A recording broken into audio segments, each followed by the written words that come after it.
Okay, hi everyone. Thanks Alexis for the introduction. My name is Nikolaos Chrysanthopoulos. I'm with Imperial College London, and this work here is in collaboration with Dimitrios Papadaskalopoulos and Professor Goran Strbac. So this is about the quantitative assessment of business models for local energy systems, and actually it considers a combination of business models. So this is also why the attention is on the non-mutually exclusive property. So the overall motivation is, according to a research project, NH 2020 Horizon project that recently has finished. So the overall approach for this was having distributed energy resources in the center. So we were considering the optimization and the management at different levels. So we were having at the consumer level, afterwards at the aggregator level, so a portfolio of assets to be optimized and managed, and finally at the aggregator of aggregators level, where we were having the DSO as an entity, and we were thinking of the integrated optimization of the local energy system, along with the interaction with the higher parts of the grid. And you see that the market is in the center because all these optimizations take into account price signals as well as incentives on that extent. So the business model categories that you see here have been the spine of the project. So all the developments in terms of use cases and the implementation of tools has followed this business model. So the number 2, 3, and 4, it's what we consider in this work here, and are the non-mutual exclusive. So first is the distribution network management, supporting the economic operation of the local network by limiting the power flows and mitigating constraints. This has certain requirements that does not allow to be combined with the other three without harming the objectives and messing up with the operation. So the second one is the provision of security of supply, so islanded operation and minimization of setting actions and consequent inconvenience cost. Number 3 is the provision of balancing services, so the local energy system to participate in markets, and finally it's the energy trading, so either by responding to time varying energy prices or participating in local established trading.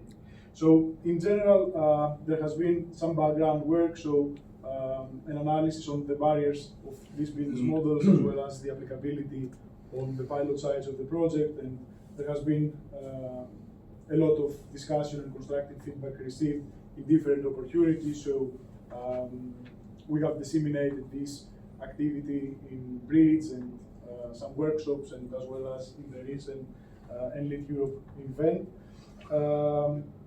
So turning now to the part of the revenue streams. So the main objective of this work is to quantify the revenue streams, and the approach here is a non-inclusive optimization model. So it's a modular approach, and this is in this high-level schematic shown in the input and the output side. So we have defined specific modules, and in the center you see the core of the optimization model together with some control parameters. So just a simple example, by forming the parameters, you make adjustments on the core part of the model. So you adjust accordingly the objective function, the decision variables, and selectively you pick from the constraints. And as you can see on the sides, you drop specific blocks of modules of the inputs and the outputs. So regarding the inputs, this is an indication of the requirements for this optimization problem. So we have profiles for demand and generation. It's 1 year duration in this time series. And on the right-hand side, there is the price requirement, so both for energy and balancing products.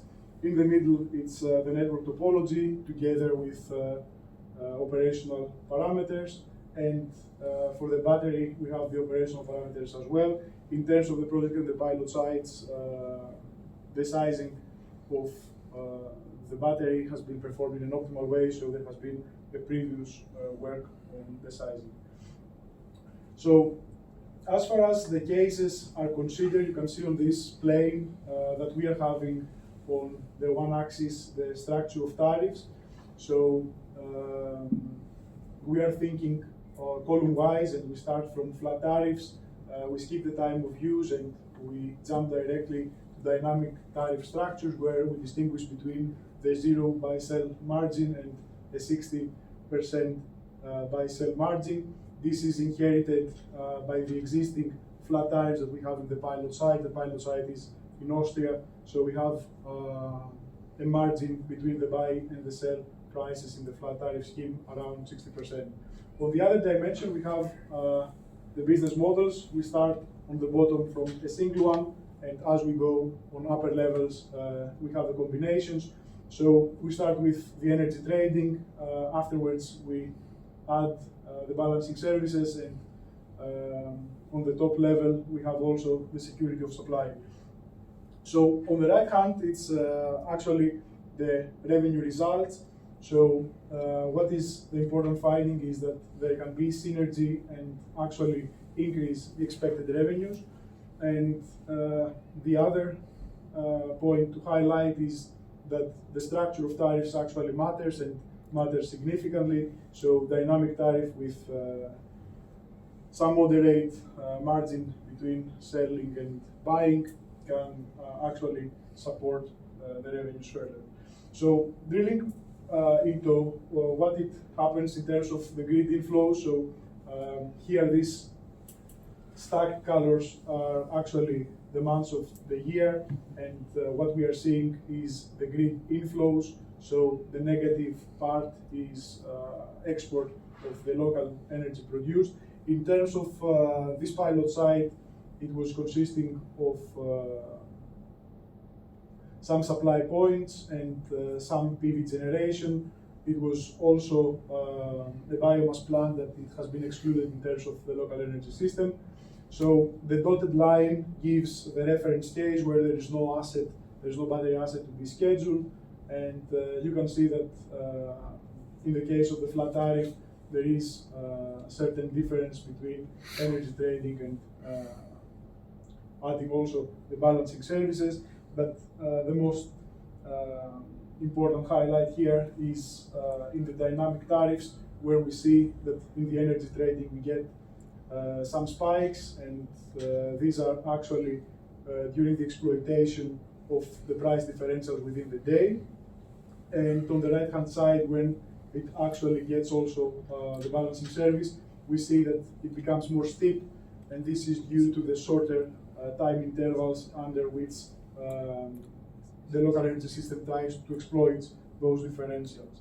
So last set of figures is this one, and actually pays attention on what happens in terms of the utilization of the battery asset.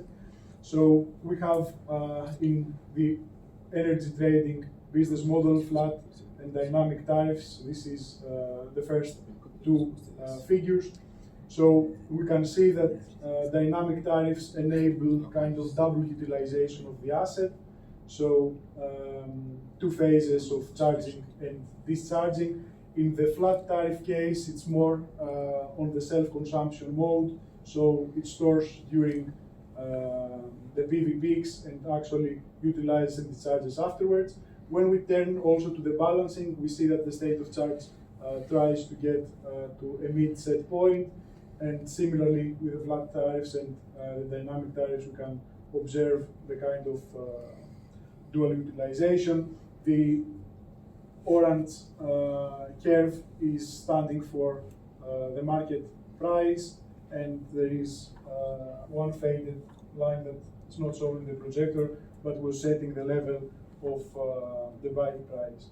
So this work in terms of the part that has to do with the tariff structure is also related to another project that is currently ongoing and has to do with market designs.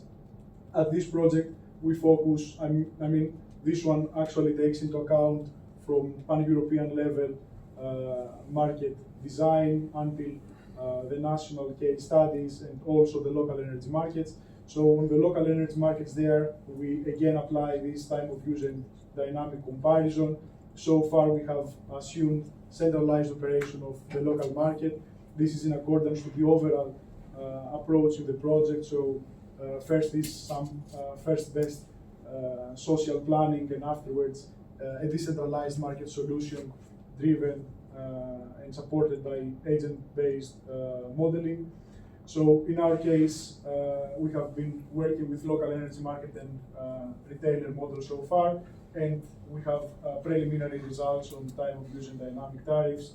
And the finding there is that it depends the efficiency between those two tariff structures on what is the competition level on the retailing market. So more or less that's from my side. Thanks for the attention, and I look forward to your questions. Thank you very much. Thank you very much for the presentation. Moving on to questions. Please, if you have any questions to ask. How did you quantify the various services? I'm sorry if I missed that. Sorry? How did you quantify the various services? How did you get it done, quantified? I mean, we have an optimization problem that has an objective, and this modular approach has kind of different components. So we have revenue streams from energy trading, from balancing services, and from security of supply. On the security of supply, I mean, here we consider an FCR product. So in terms of the balancing services remuneration, it's actually a bidding without activation.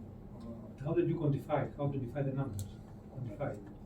We take the prices as given, and The prices are given? Yes. By who? It's market prices for the time interval on which we do the Market price in UK? Sorry, market prices? Market price in UK? No, this is for Austria. This is for Austria, where was the pilot site, and we were having wholesale market prices in the case of dynamic tariffs with zero spread. The 60% margin is a constructed case, and the flat tariffs are also given. And for the balancing, we assume participation in balancing market. So, given what is the occurrence of the market prices, we consider them as given. I mean, this was the best feasible approach to move forward on this. And for the security of supply part, we assume kind of based on historical data during a 24-hour horizon with a value of lost load, again taking into assumption NSOE data for this. A small question about the slide before the last. I didn't understand the one before this. The flat tariff versus the dynamic tariff. Why does the dynamic tariff go down during midday? Mm-hmm. So here, I mean, in the dynamic tariff, the other line that it's plotted, it shows what happens in terms of the wholesale market price. So in the dynamic tariff, there is the assumption that the dynamic tariff follows this price. So between within the day, there are these two price differentials. So low price when it starts charging, and high price when it. But what is driving that price to go down? Why is it going down? What is driving it to go down? For the price, I mean, this is given. I mean, this is the wholesale price, the price line. And what is actually a result of this optimization is the behavior of the battery. So it's the red line that shows kind of charge level, average energy storage here. Okay. So the finding is that when you expose the local energy system to the wholesale market price, and either with the zero or with some kind of margin, you are actually getting exploitation of those price differentials. So you're having this kind of double utilization that goes against to the self-consumption mode that is the only way that can work forward with the flat tariffs. Okay. Thank you. Thank you very much.